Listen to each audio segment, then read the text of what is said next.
علیکم، میں امداد سمرو۔ آج انتہائی اہم دن تھا اور سب کی نظریں پارلیمنٹ میں جاری اجلاس پر تھی، قومی سلامتی کمیٹی کا اجلاس، جس میں فیصلہ کر لیا گیا ہے دہشت گردوں کے خلاف بڑے آپریشن کا اعلامیہ جاری کر دیا گیا ہے۔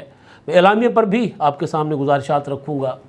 وزیر اعظم نے خطاب کیا، وہ بھی میں نے آپ کے سامنے رکھنا ہے۔ آرمی چیف کی تقریر، بلاول بھٹو زرداری صاحب، مولانا فضل الرحمان صاحب، ان سارے معاملات پر بات ہوگی، لیکن کچھ اور پہلو بھی ہیں۔ عمران خان صاحب ظاہر ایک بڑے لیڈر ہیں، جیل میں ہیں، اور انہوں نے نہ آنے کا فیصلہ کیا، بطور پارٹی اجلاس میں شامل نہ ہونے کا فیصلہ کیا۔ نہ صرف فیصلہ بائیکاٹ کا فیصلہ ہوا، بلکہ عمران خان صاحب نے اس فیصلے کو سراہا۔ پھر عمران خان صاحب کا ایک دعویٰ کہ جی میرے دور حکومت میں تو امن و امان تھا، لیکن میرے دور کے 2021 تک پاکستان میں امن و امان تھا، اور 2021 کے بعد پاکستان میں دہشت گردی بڑھی ہے۔ اب 2021 عمران خان صاحب بنیادی طور پر خود اعتراف کر رہے ہیں ان طالبان کی دہشت گردی میں جو شراکت ہے یا جو حملے ہیں اس کا، جن کو وہ ڈیفینڈ کر رہے ہیں، افغان طالبان۔ 2021 میں ٹائم لائن آپ کے سامنے رکھوں گا کہ 2021 کے بعد پاکستان میں دہشت گردی کیوں بڑھی۔ عمران خان کہہ رہے ہیں، میں نہیں کہہ رہا، وہ کہہ رہے ہیں اس سے پہلے امن و امان تھا پاکستان میں، اس سے پہلے صورتحال ٹھیک تھی۔ وہ کسی اور طریقے سے چیز کو رکھ رہے ہیں، میں کسی اور طریقے کو رکھوں گا۔ ایک تو پی ٹی آئی نے شرکت نہیں کی، ظاہر اعلامیے میں اس کا ذکر کیا گیا، تذکرہ کیا گیا، افسوس کا اظہار کیا گیا، اور ایک نواز شریف صاحب شریک نہیں ہوئے۔ کسی اور کو محسوس ہوا یا نہیں ہوا، مجھے ضرور ہوا ہے۔ نواز شریف صاحب کا اتنے بڑے اہم نوعیت کے معاملے میں ہونے والے اجلاس، کیونکہ وہ رکن ہیں، وہ سربراہ ہیں مسلم لیگ نون کے، اور وہ ایم این اے ہیں، اور وہ 3 بار کے پرائم منسٹر ہیں۔ قومی سلامتی کمیٹی کے اجلاس میں اگر نواز شریف صاحب آتے، اپنی انپٹ دیتے، تقریر کرتے، گفتگو کرتے، وزن پڑ جاتا ہے، وزن بڑھ جاتا ہے جو ہے اس کا، گفتگو کا بھی اور شرکت کا بھی اور شمولیت کا بھی۔ پی ٹی آئی نہیں شریک ہوئی تو کیا آپریشنز رک جائیں گے؟ جواب ہے نہیں۔ نواز شریف نہیں آئے تو کیا پالیسی نہیں بنتی؟ جواب ہے نہیں، پالیسی بنے گی، لیکن مسئلہ یہ ہے کہ ان کی نمائندگی ہونا ایک میسج ہوتا ہے کہ جی میں بھی یہاں بیٹھا ہوں۔ نواز شریف صاحب جب 1990 میں وزیر اعظم بنے تھے تو پاکستان میں فرقے واریت بدترین حدوں کو چھو رہی تھی، گلی گلی میں دھماکے ہو رہے تھے، قتل و غارت تھی، لسانی فسادات کراچی میں، حیدرآباد میں، ڈاکو راج سندھ میں۔ نواز شریف صاحب نے ایک بڑا آپریشن کیا تھا، اور اس آپریشن کے نتیجے میں جو بہت حد تک ڈاکو راج جو ہے وہ سندھ میں، جو سندھ کے علاقے تھے وہاں ختم ہو گیا تھا۔ نواز شریف صاحب 2013 سے 2018 تک کے دور میں نواز شریف صاحب نے اپنا جو 17 تک وزیر اعظم تھے تو سانحہ اے پی ایس ہوا، بہت کچھ ہوا، لیکن انہوں نے ایک نیشنل الیکشن پلان بنایا تھا، پوری کی پوری قومی قیادت کو ساتھ بٹھایا تھا۔ وہ جو سلسلہ آصف زرداری نے یا پیپلز پارٹی نے شروع کیا تھا 2008 میں دہشت گردوں کے خلاف آپریشنز کا، مالا گنڈ واپس لے لیا تھا نا، مالا گنڈ تو ہاتھ سے چلا گیا تھا، تو اس کو نواز شریف صاحب نے کنٹینیو کیا۔ تو نواز شریف صاحب کا تجربہ ہے، اور نواز شریف صاحب وہ ہیں جن کے اوپر ڈان لیکس کا الزام تھا۔ تو وہ ڈان لیکس بیسیکلی کیا تھا؟ یہی تھا کہ پہلے اپنا ہاؤس ان آرڈر کریں بھائی۔ اب جو وزیر اعظم شہباز شریف صاحب نے خطاب کیا قومی سلامتی کمیٹی کے اجلاس کو، انہوں نے کہا کہ جی دہشت گردوں کو ہم نے تو امن و امان قائم کیا تھا۔ انہوں نے بے نظیر بھٹو شہید کا نام لیا، بلور خاندان کا نام لیا، سویلینس جو شہید ہوئے، ہمارے سیاسی لوگ، سیاسی کارکن اور افواج اور فورسز کے جوان، پولیس کے جوان جو شہید ہوئے، افسران شہید ہوئے، ان کا ذکر کیا انہوں نے، اور انہوں نے کہا کہ وہ کون تھے جو ان کو واپس لائے تھے دہشت گردوں کو۔ ظاہر پی ٹی آئی کی طرف ان کا اشارہ تھا۔ تو نواز شریف صاحب کے پاس ایک وسیع تجربہ ہے، ان کا ہونا ضروری تھا۔ نواز شریف صاحب اگر کوئی کہے کہ جی سیاست چھوڑ گئے ہیں، ایکٹیویٹیز نہیں کر رہے، تو پھر مجھے 2 دن پرانی خبر یاد آ گئی۔ وہ خبر ہے 16 مارچ کی، اور میاں نواز شریف صاحب نے ایک اجلاس میں شرکت کی تھی۔ وہ تھا جو لاہور کی میں ایک اتھارٹی بنائی گئی ہے تاریخی ورثے کی بحالی کے لیے، LHAR۔ اب یہ ہے Lahore heritage authority for revival, اس طرح کا کچھ اس کا نام ہے۔ اب اس اتھارٹی کے نواز شریف صاحب کو بنایا گیا سرپرست۔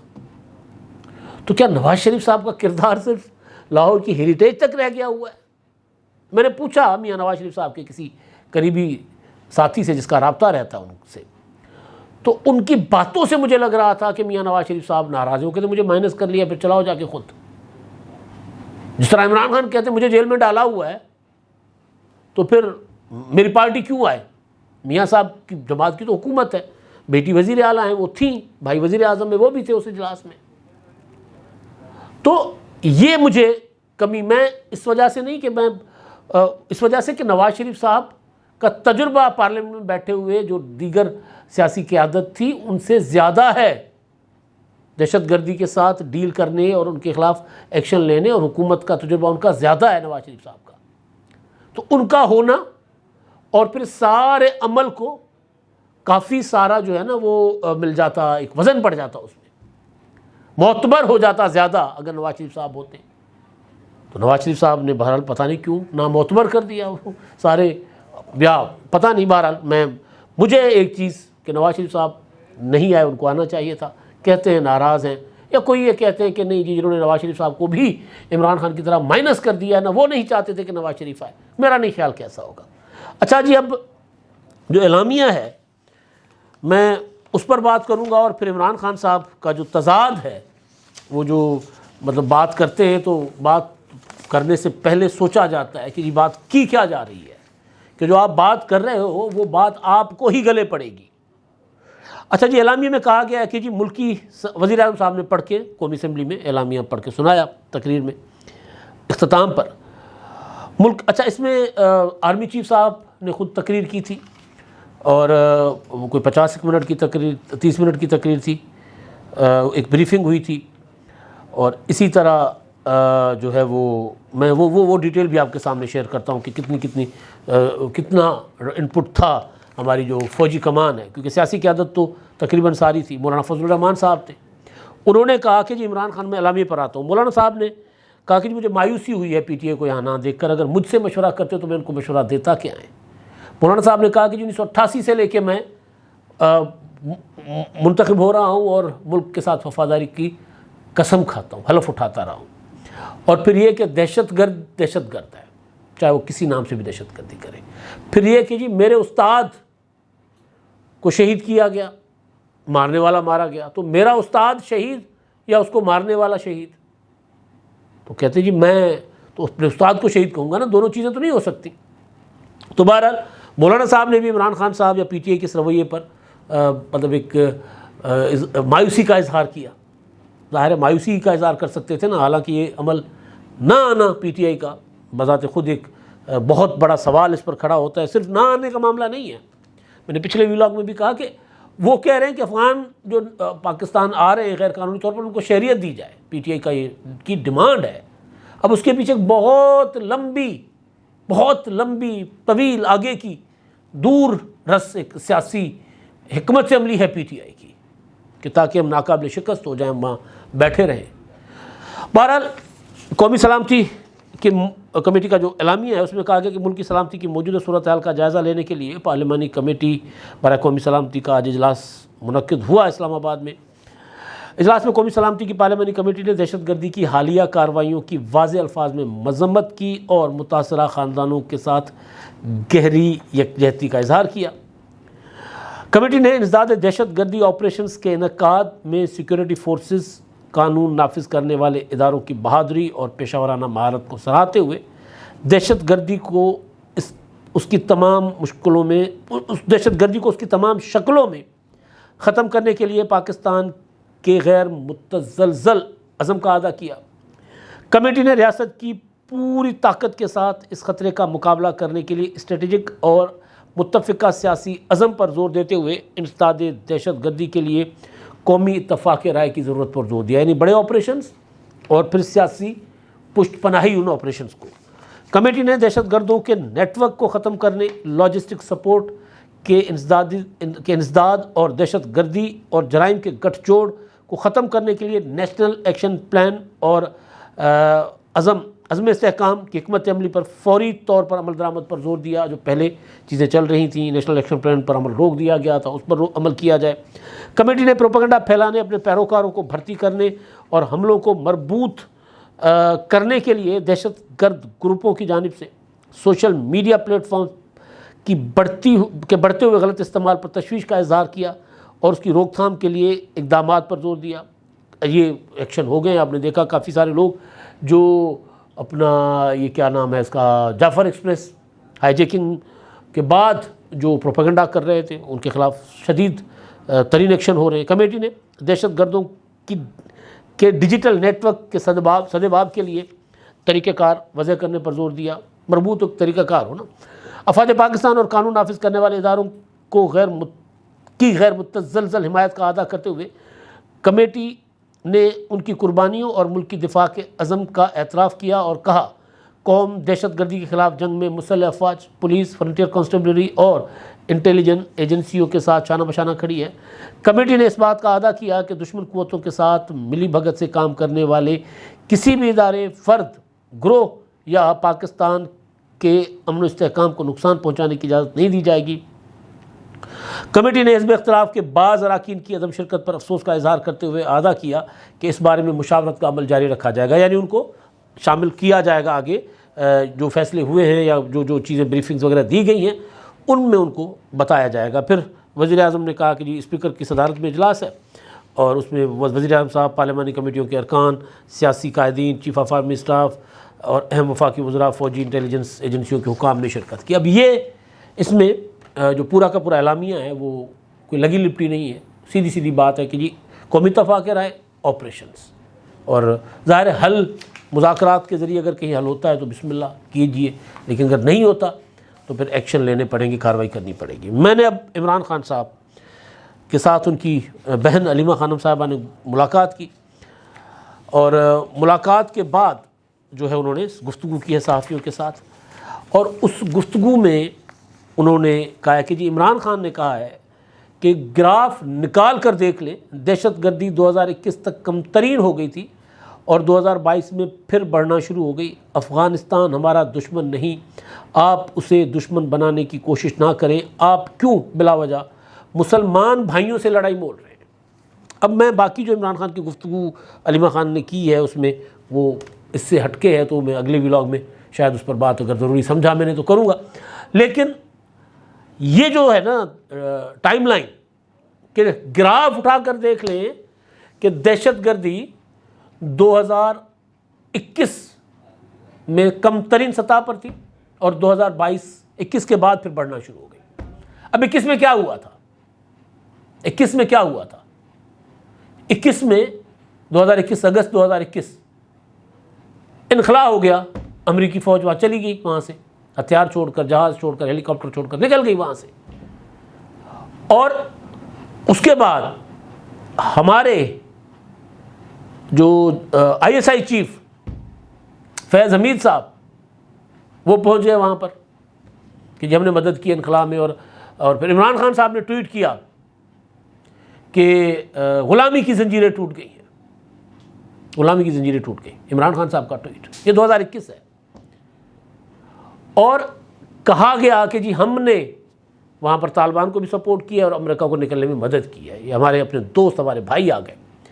اس سے پہلے دعویٰ کیا جاتا تھا کہ وہاں پر جو سیٹ اپ تھا، جو حکومتیں تھیں جو اپنا طالبان سے پہلے 2021 سے پہلے، وہ بھارت نواز ہیں جی، وہاں پر بھارت نے اپنے اڈے بنا لیے ہوئے ہیں، بھارت وہاں یہ کر رہا ہے، بھارت وہاں وہ کر رہا ہے، سارا کچھ کہا جاتا رہا۔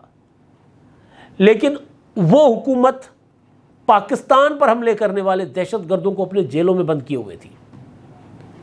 TTP کے لوگ جو یہاں سے وہاں گئے تھے ان سب کو پکڑ کر جیلوں میں ڈال دیا گیا تھا، اور جیسے ہی 2021 میں عمران خان صاحب کے بقول غلامی کی زنجیریں ٹوٹیں، جیلوں کے دروازے کھول دیے گئے۔ وہ سارے کے سارے دہشت گرد جو ہمارے بچوں کو، ہمارے فورسز کو، ہمارے جوانوں کو مارتے تھے، وہ سارے کے سارے آزاد ہو گئے۔ پھر سونے پہ سہاگا یہ کہ عمران خان، قمر جاوید باجوہ اور فیض حمید نے مل کر ان دہشت گردوں کو پاکستان واپس لا کر بسایا۔ عمران خان اعتراف کرتے کہ ہم پالیسی بنا رہے تھے، اب کہہ رہے نہیں باجوہ لے کر آئے تھے۔ جو بھی ہے آپس میں نبڑ لوں، کس کا فیصلہ تھا کس کا نہیں تھا، لیکن میں صرف اور صرف آپ کو بتا رہا ہوں کہ 2021 افغانستان میں جب طالبان آ گئے، انہوں نے پاکستان میں دہشت گردی کو فیول کیا، دہشت گرد بھیجے، اسلحہ، امریکی اسلحہ جو تھا وہ استعمال ہوا، وہ ان کو دیا، پیسے دیے۔ تو 2021 کے بعد جو دہشت گردی بڑھ رہی ہے اور جو بڑھا رہے ہیں دہشت گردی کہہ رہے ہیں جی ان کو ہم اپنا دشمن نہ بنائیں. بھئی انہوں نے ہمیں دشمن بنا لیا، ہم کیا کریں؟ مطلب اگر طالبان جو ہیں، افغان طالبان حکومت جو ہے، افغانستان افغانی عوام سے تو ہمارا کوئی جھگڑا نہیں ہے، لیکن اگر افغان طالبان حکومت کے لیے اقوام متحدہ کہہ رہا ہے کہ جی یہ ان کی رپورٹ جو ہے یو این کی کہ وہ پاکستان میں دہشت گردی کو سپورٹ پروموٹ کر رہے ہیں اور ہر طرح کی لاجسٹک اور مالی مدد دے رہے ہیں، ہماری رپورٹوں کو چھوڑ دیں، پاکستان کی انٹیلیجنس کی رپورٹوں کو آپ چھوڑ دیں نا، اس پر یقین کریں، مگر عالمی جو اپنا معتبر ادارے ہیں وہ یہ بات کر رہے ہیں، تو پھر عمران خان صاحب کی یہ بات بالکل ٹھیک ہے کہ 2021 سے پہلے دہشت گردی کم ترین سطح پر تھی، 2021 کے بعد بڑھی ہے، تو 2021 کے بعد طالبان وہاں پر آ گئے اور پھر پاکستان میں دہشت گردی بڑھ گئی.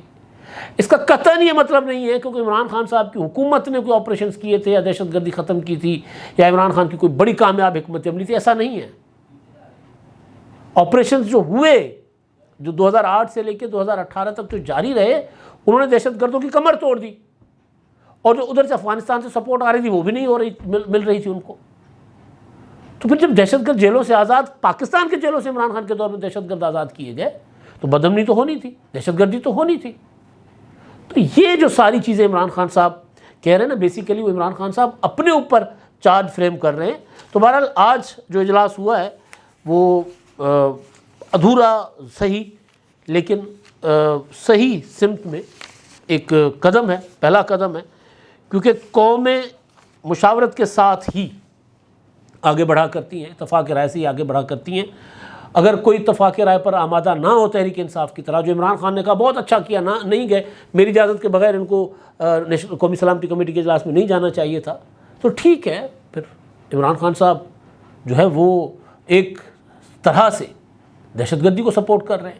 دہشت گردی کے خلاف ہونے والے اقدامات میں آپ اپنی ان پٹ دیں، اس میں اختلاف کریں، بیٹھ کر اختلاف کریں نا، لیکن آپ باہر رہتے ہیں، آپریشن کی مخالفت کرتے ہیں، اور پھر آپ جو ہے وہ دعویٰ بھی کرتے ہیں کہ جی افغانستان تو ہمارا دوست ہے، اس کو دشمن نہیں بنانا چاہیے. افغانستان کا کہ آپ کے پیٹ میں مروڑ اٹھ رہے ہیں، لیکن پاکستان میں مرنے والے بچوں کے مروڑ ان کی آپ کو تکلیف کیوں نہیں ہو رہی؟ اصل سوال یہ ہے. تو بہرحال میں نے کہا تھا کہ جی کس نے وہ جو کتنی لمبی بات کی تھی، تو آرمی چیف نے 50 منٹ تک گفتگو کی اور انہوں نے دعا کروائی تھی، اور 30 منٹ تک ڈی جی ایم او جو ہیں ملٹری آپریشنز، انہوں نے شرکا کو بریفنگ دی، اور یہ اور سوال جواب بھی ہوئے، اور علی امین گنڈا پور صاحب نے بھی اپنے صوبے کی صورتحال اور پھر ان کو جو وسائل کی کمی ہے وہ اس پر بریفنگ دی. اب تک کے لیے اتنا ہی. اللہ حافظ.